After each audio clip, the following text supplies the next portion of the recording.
नमस्कार, सुप्रभात। मैं सत्येंद्र कुमार मौर्य, लक्ष्मी प्रसाद मेमोरियल पब्लिक स्कूल, गोला बाजार।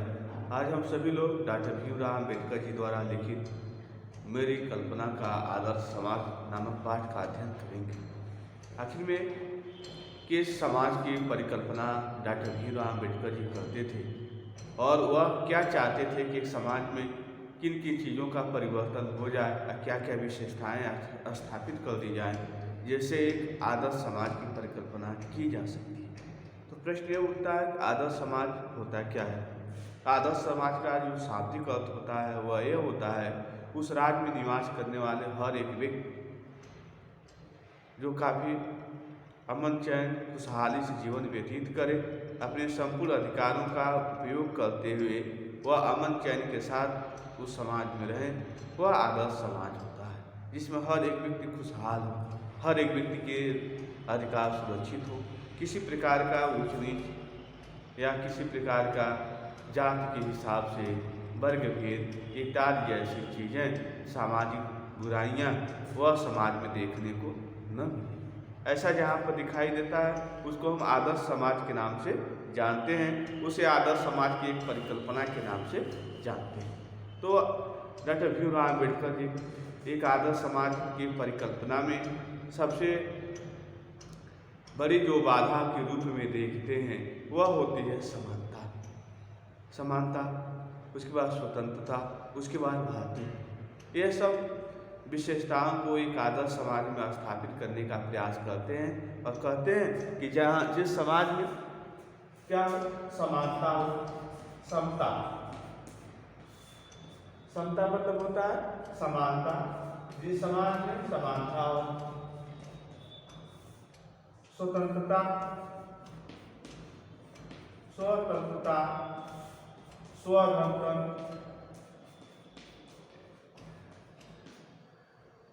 साथ ही साथ भातृता, भाईचारे,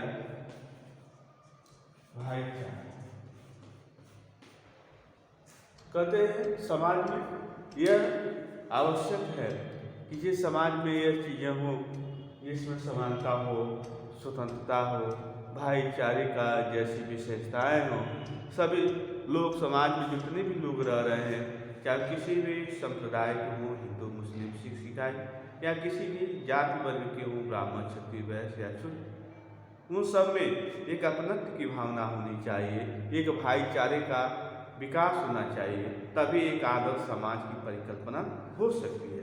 तो सबसे बड़ी बात उन्होंने यह बताई कि एक लोकतंत्र भी आदर्श समाज के लिए काफ़ी आवश्यक होता है। जैसा हम सभी लोग जानते हैं कि लोकतंत्र दो शब्दों से मिलकर बनता है, लोकतंत्र। लोक मतलब जनता का, तंत्र मतलब शासन व्यवस्था, जनता की ऐसी शासन व्यवस्था जो जनता के द्वारा जनता के लिए, और इस तरह से शासन व्यवस्था स्थापित की जाती है। ऐसी शासन व्यवस्था को हम लोकतंत्र के नाम से जानते हैं। लोकतंत्र की परिभाषा दिया गया कि जनता का जनता के लिए जनता द्वारा शासन व्यवस्था है। ऐसी शासन व्यवस्था जो जनता के लिए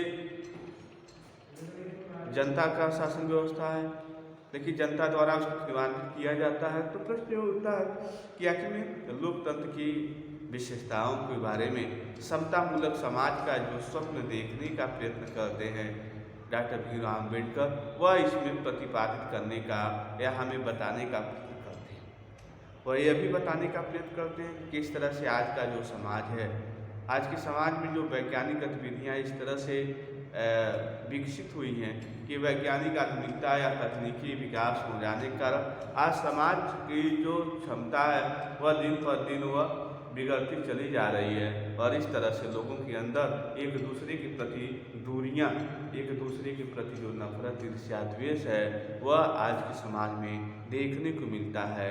कहीं न कहीं हम यह कह सकते हैं कि आज का समाज जो होता है वह इस तरह से परिस्थितियों से ढका हुआ है, वह परिस्थितियों के माध्यम से वह अपने आने वाले समाज के लिए एक ऐसे मार्ग का निर्धारण कर रहा है जो सही रूप से समाज के विकास में वह एक बाधा का काम करेगा, न कि विकास का।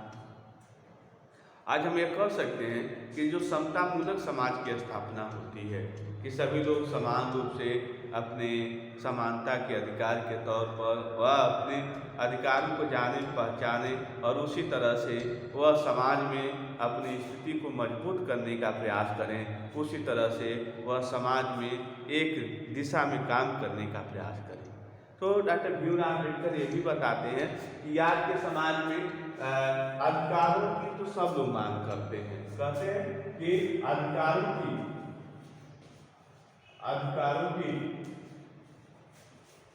तो सब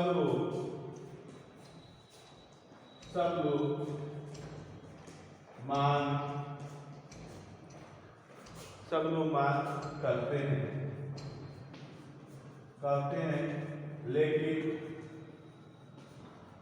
लेकिन अपने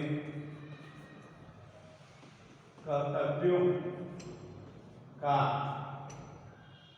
निर्वहन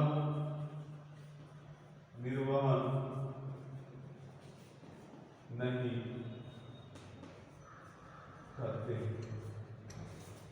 हैं कि आज की जो शासन व्यवस्था है, इस शासन व्यवस्था में जो व्यक्ति है वो अपने अधिकारों की तो मांग करता है, कहते हैं अधिकारों की सब लोग मांग करते हैं। संसार में या भारत जैसे खंड में रहने वाले हर एक व्यक्ति अपने अधिकारों की मांग करता है कि हमारे ये अधिकार हैं, फंडामेंटल ऑफ राइट हमारे हैं, उस अधिकारों की तो मांग करता है। लेकिन जो राष्ट्र जो ड्यूटी है उसकी, राष्ट्र के प्रति जो कर्तव्य है, जो फंडामेंटल ड्यूटी है राष्ट्र के प्रति जो कर्तव्य है, उस कर्तव्यों का वो निर्वहन नहीं करता। हमारा राष्ट्र के प्रति क्या कर्तव्य हैं, हम किस तरह से राष्ट्र के विकास में अपना योगदान दे सकते हैं, ये समाज में इस तरह का नहीं देखने को मिलता है।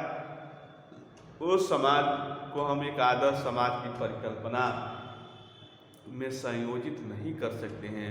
आदर्श समाज की परिकल्पना तभी होगी जब हम अपने अधिकारों के साथ साथ अपने कर्तव्यों का भी निर्वहन करने के लिए क्या होंगे, प्रयासरत रहेंगे, अर्थात अग्रसर रहेंगे। आइए देखा जाए कि किस तरह से वो आगे बताते हैं। अब आइए समता पर विचार करें। क्या समता, आइए हम समता पर विचार करें। क्या समता पर किसी की आपत्ति हो सकती है? किसी समता पर किसी का आपत्ति हो सकती है? फ्रांसीसी क्रांति के नारे में, फ्रांसीसी जो क्रांति है के नारे में समता शब्द ही विवाद का विषय रहा। समता जो शब्द है वो विवाद का विषय रहा। समता के आलोचक यह कह सकते हैं, जो समता के आलोचक थे वह यह कह रहे थे, क्या करें, सभी मनुष्य बराबर नहीं होते हैं। उनका तर्क यह था कि समाज में सभी मनुष्य क्या होते हैं, बराबर नहीं होते हैं, और उनका यह तर्क वजन भी रखता है। और ये बात भी सही है कि समाज का हर एक व्यक्ति बौद्धिक नहीं होता, हर एक व्यक्ति साहसी नहीं होता, हर एक व्यक्ति उतना दक्ष नहीं, कुशल भी नहीं होता। तो इस तरह से वजन रखता है, लेकिन तथ्य होते हुए विशेष महत्व नहीं रखता। लेकिन यह बहुत विशेष महत्व भी नहीं रखता, क्योंकि शाब्दिक अर्थ में समता असंभव होते हुए भी एक नियामक सिद्धांत है। समता जो है असंभव होते हुए भी एक नियामक सिद्धांत है।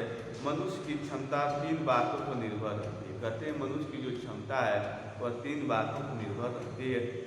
शारीरिक वंश परंपरा, कहते हैं शारीरिक वंश परंपरा के अच्छे वंश में पैदा होने के कारण, सामाजिक उत्तराधिकार अर्थात सामाजिक परंपरा के रूप में माता पिता कल्याण कामना शिक्षा मनोवैज्ञानिक ज्ञान अर्जन आज सभी उपलब्धियां जिनके कारण सब समाज जंगली लोगों की अपेक्षा विशिष्टता प्राप्त करता अंत में। और इस तरह से कहते हैं कि ऐसा भी होता है जिनके पूर्वज काफ़ी सभ्य थे, काफ़ी उन्होंने ज्ञान दिया समाज के लिए, ऐसे परिवारों में भी बहुत लोगों का जन्म होता है, ऐसे लोग भी होते हैं। तीसरा होता है मनुष्य को अपने कुछ मनुष्य होते हैं जो अपने प्रयत्न के माध्यम से अपनी संसार में अपनी एक पहचान बनाते हैं। तीनों दृष्टियों निस्संदेह मनुष्य समान नहीं होते हैं। तो क्या इन विशेषताओं के कारण क्या हम कह सकते हैं, इन विशेषताओं के कारण कि उनके आसपास असमान व्यवहार करना चाहिए? समता विरोध करने वाले के पास इसका क्या जवाब है? और समता का विरोध करने वाले लोगों के पास इसका क्या जवाब है? व्यक्ति विशेष के दृष्टिकोण से, यदि हम व्यक्ति विशेष के दृष्टिकोण से देखें तो असमान प्रयत्न के कारण भी असमान व्यवहार को अनुचित नहीं कहा जा सकता है। समाज में बहुत लोग प्रयत्न करते हैं, सब लोग प्रयत्न करते हैं। कुछ तीव्र गति से प्रयत्न करने वाले होते हैं, कुछ अच्छे प्रयत्नकर्ता होते हैं, तो सबको हम एक समान नहीं कर सकते हैं। साथ ही प्रत्येक व्यक्ति को अपनी क्षमता का विकास करने का पूरा प्रोत्साहन देना सर्वदा उचित है। हर व्यक्ति की अपनी एक क्षमता होती है, उसकी क्षमता के हिसाब से उसको अपने विकास करने के लिए उसको प्रोत्साहन देना ये एक उचित काम भी है और सर्वदा उचित भी है। परंतु यदि मनुष्य प्रथम दो बातों में असमान है, लेकिन प्रथम दो बातों में असमान है, कौन से प्रथम दो बातों में असमान है? तो वह क्या अवसर आधार पर उसके साथ भिन्न व्यवहार उचित है? कि कुछ व्यक्ति प्रयत्न करते हैं, कुछ व्यक्ति विशेष प्रयत्न करते हैं। इन दोनों बातों पर भी आधारित होता है असमान, तो क्या इस आधार पर उनके साथ भिन्न व्यवहार उचित है? उत्तम व्यवहार के हक की प्रतियोगिता में वे लोग निश्चय ही बाजी मार ले जाएंगे। कहते हैं उत्तम व्यवहार के हक की प्रतियोगिता में, उत्तम व्यवहार के हक की प्रतियोगिता में वे लोग निश्चय ही बाजी मार ले जाएंगे। जिन्हें उत्तम कुल, शिक्षा, पारिवारिक ख्याति, पैतृक संपदा तथा व्यवसायिक प्रतिष्ठा का लाभ प्राप्त हो। इन्हें पैतृक संपदा तथा व्यवसायिक प्रतिष्ठा का लाभ प्राप्त हो, इस तरह से प्राप्त है। इस प्रकार पूर्ण सुविधा संपन्नों को ही उत्तम व्यवहार का हकदार माना जाना वास्तव में ठीक है। ये जो पूर्ण संपदा संपन्न है, समाज में उनकी ख्याति प्राप्ति है, क्या उन्हीं को यह मानना ठीक है? इस तरह की विचारधारा वह अपने इसमें बताने का प्रयास करते हैं। आगे देखें कि निष्पक्ष निर्णय ही कहा जा सकता, क्योंकि यह सुविधा संपन्नों के पक्ष में निर्णय देना होगा, क्योंकि यह तो सुविधा संपन्न लोगों के पक्ष में निर्णय देना होगा। अतः न्याय का तकाजा यह है कि जहाँ हम तीसरे प्रयासों की असमानता जो मनुष्य को अपने वंश की बात है आधार पर, जिस तरह से जो आधार पर मनुष्य के साथ असमान रूप से हम व्यवहार करें और इस तरह से उचित ठहरे। यहाँ प्रथम दो जो आधारों हैं जो हमें ऐसे व्यक्तियों के साथ यथासंभव समान व्यवहार करना चाहिए। दूसरे शब्दों में, समाज की यदि अपने सदस्यों से अधिकतम उपयोगिता प्राप्त करनी, कहते हैं समाज में अपने व्यक्तियों से अधिकतम उपयोगिता प्राप्त करनी है, तो वह भी संभव है। वह समाज के हर एक व्यक्ति को उस तरह से जागरूक करे, उस तरह से उनको प्रोत्साहित करे, जैसे वह एक उत्तम समाज के लिए उत्तम कार्य कर सके। समान व्यवहार उपलब्ध कराया जाए, इस तरह उन्हें समान व्यवहार उपलब्ध कराया जाए। समता का औचित्य यहीं पर समाप्त नहीं होता। कहते हैं जो समता है, समानता का जो औचित्य है यहीं पर समाप्त नहीं होता। इसका और भी आधार उपलब्ध है। एक राजनीतिक पुरुष का सबसे बड़ी जनसंख्या में पाला पड़ता है, और इस तरह से एक राजनीतिक पुरुष का सबसे ज़्यादा जनसंख्या में बहुत बड़ी जो जनसंख्या हमारे यहाँ, और इस तरह से राजनीतिक जो पुरुष हैं बहुत बड़ी जनसंख्या से पाला पड़ता है। अपनी जनता से व्यवहार करते समय, वह अपनी जनता से व्यवहार स्थापित करते समय राजनीतिक के पास न तो इतना समय होता, न प्रत्येक के विषय में इतनी जानकारी ही होती है। राजनीतिक व्यक्ति के पास न ही इतना समय होता है कि लोगों के बारे में जाने, व्यक्तिगत रूप से न इतना उसके पास समय होता है। फिर होता क्या है, प्रत्येक विषय में इतनी जानकारी होती है जिससे वह सबकी ओर अलग अलग आवश्यकताओं क्षमताओं के आधार पर विभिन्न वांछित व्यवहार अलग अलग कर सके, और इस तरह से वह विभिन्न विभिन्न वांछित व्यवहार अलग अलग लोगों के साथ कर सके, अर्थात जो जैसा है उसका उस तरह से व्यवहार किया जाए उसके साथ, ऐसा भी संभव नहीं है। क्यों? क्योंकि राजनीतिक व्यक्ति के पास उतना समय भी नहीं है और न ही उसके पास इतने ज़्यादा जानकारी रखने का कोई आंकड़ा भी। वांछित व्यवहार अलग अलग कर सके, वैसे भी आवश्यकताओं और क्षमताओं के आधार पर कहते हैं, वैसे आवश्यकताओं और क्षमताओं के आधार पर कहते हैं, इस तरह से जो आवश्यकता है और क्षमता है उसके आधार पर वांछित व्यवहार अलग अलग कर सके, इस तरह से वांछित व्यवहार अलग अलग कर सके, वैसे भी आवश्यकता और क्षमताओं के आधार पर भिन्न व्यवहार कितना भी आवश्यक है, इस तरह से भिन्न व्यवहार भी कितना आवश्यक है। औचित्य क्यों न हो, औचित्यपूर्ण क्यों न हो, मानवता के दृष्टिकोण से यदि हम देखें तो मानवता के दृष्टिकोण से समाज दो वर्गों और श्रेणियों में नहीं बांटा जा सकता, समाज दो वर्गों और श्रेणियों में नहीं बांटा जा सकता। ऐसी स्थिति में राजनीतिज्ञ को अपने व्यवहार में एक व्यवहार सिद्धांत की आवश्यकता होती है। इस तरह राजनीतिज्ञ में अपने व्यवहार में एक व्यवहार सिद्धांत की आवश्यकता रहती है, और यह व्यवहार सिद्धांत यही होता है कि सब मनुष्यों के साथ समान व्यवहार किया जाए, कि सब मनुष्यों के साथ समान व्यवहार किया जाए। राजनीतिक और यह व्यवहार इसलिए नहीं करता है सब लोग समान होते, बल्कि इसलिए श्रीक्रम, लेकिन लोग राजनीतिक जो लोग होते हैं एक समान यह व्यवहार नहीं करते। क्योंकि उन्हें अपने अगले चुनाव के लिए, अपने चीज़ों के लिए एक जनादेश की आवश्यकता होती है, और इस तरह से वह वर्ग भेद इत्यादि चीज़ें वह करना शुरू कर देते हैं। इस प्रकार समता एक काल्पनिक जगत की वस्तु है, कहते हैं भीमराव अम्बेडकर जी, इसीलिए जो आज की जो समता है वह एक काल्पनिक जगत की वस्तु है। फिर भी राजनीतिज्ञ को सभी परिस्थितियों की दृष्टि में रखते हुए, फिर भी जो राजनीतिज्ञ है उसको सभी परिस्थितियों को ध्यान में रखते हुए उसके लिए यही मार्ग भी रहता है, क्योंकि यही व्यवहारिक भी है और उसके व्यवहार की एकमात्र कसौटी भी है, और इसीलिए व्यवहारिक भी है, एकमात्र उसकी कसौटी है कि समता को ही समतामूलक समाज में स्थापित करने के लिए सभी व्यक्तियों को एक समान नज़र से देखने का हमें प्रयास करना चाहिए।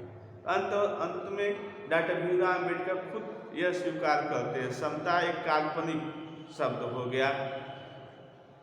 महसूस करते हैं कि वास्तविक रूप से समता जो है काल्पनिक आधार की वस्तु है, इसके माध्यम से हम सभी समाज के लोगों को एक काल्पनिक चीज़ों में हम प्रदर्शित नहीं कर सकते हैं, क्योंकि समाज के हर एक वर्ग में कहीं न कहीं छोटा बड़ा बौद्धिक स्तर पर, ज्ञानार्जन स्तर पर या जाति के हिसाब से कहीं कहीं असमानता है। समाज का हर एक मनुष्य को बराबर नहीं होता है, चाहे वह बौद्धिक स्तर हो चाहे वह शारीरिक स्तर हो। तो फिर हम समता को एक धरे से हम लागू नहीं कर सकते हैं, क्योंकि समता के लिए कहीं न कहीं बौद्धिकता का समानता होना, शारीरिक क्षमताओं का समानता होना, यह सब परिदृश्याँ हमें देखने को मिलनी चाहिए। लेकिन हमें इस तरह की परिदृश्याँ समाज में जब नहीं देखने को मिलती हैं तो हम कैसे समानता के अधिकारों को समानता रूपी समाज की या समतामूलक समाज की हम स्थापना नहीं कर सकते हैं। कहीं न कहीं समतामूलक जो समाज की स्थापना है वह अपने आप में विभिन्न या विचित्र या अनोखा है कि समाज के सभी लोगों को एक समान समता भरी नज़रों से देखा जाने लगा, और इस तरह से डॉक्टर भीमराव अम्बेडकर जी ये बताने का प्रयास करते हैं कि इसीलिए उन्होंने अपने जो आदर्श समाज की जो परिकल्पना की वह एक कल्पना मात्र रह गई। क्योंकि सभी विधिक समानता हो सकती है, व्यवहारिक समानता और सैद्धांतिक समानताओं में अंतर पाया जाता है। इस तरह से हर एक व्यक्ति एक समान स्वरूप, या आकार या रंग रूप या उसकी बौद्धिक क्षमताओं में समानता नहीं होती है, इसीलिए उन्हें समानता के रूप में देखा नहीं जा सकता।